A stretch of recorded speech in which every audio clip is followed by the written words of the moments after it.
1.7%. On our current trajectory, it will take financial services firms another 70 years for the gender pay gap to close. Has gender pay gap reporting simply not worked? And is it time for more stringent measures? Should we have time-bound targets and real consequences if you fail to meet targets?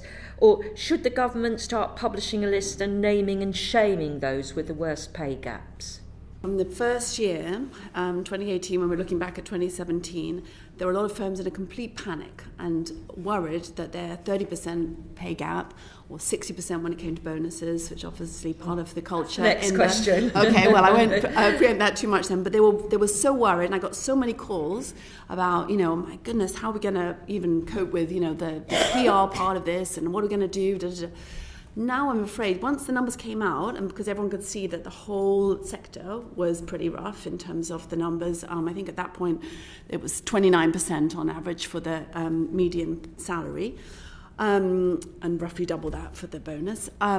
People's eyes glazed over a bit. And now, 5 years on, they're kind of like, well, those numbers are just, that's just high. That's kind of, and there's a discussion, the sort of low-level thing on, it's a residual. It's just a residual. We've got to work on the women thing, and it'll come to good. I think you could up the ante. There are not really proper plans of how you're going to close it.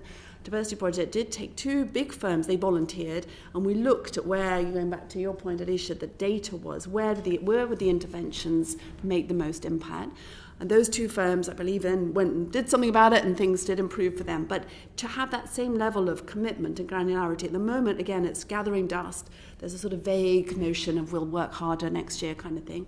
And then nothing is done until the reporting cycle. And then HR gets in a fluster and says, what are we going to say this time? And that's how it is. I concur with everything that's been said, including the sort of virtue signalling, the what are we going to say this year, what are we going to do? But also I'd make the point that all of these gender pay gap stats, etc., are just measuring diversity.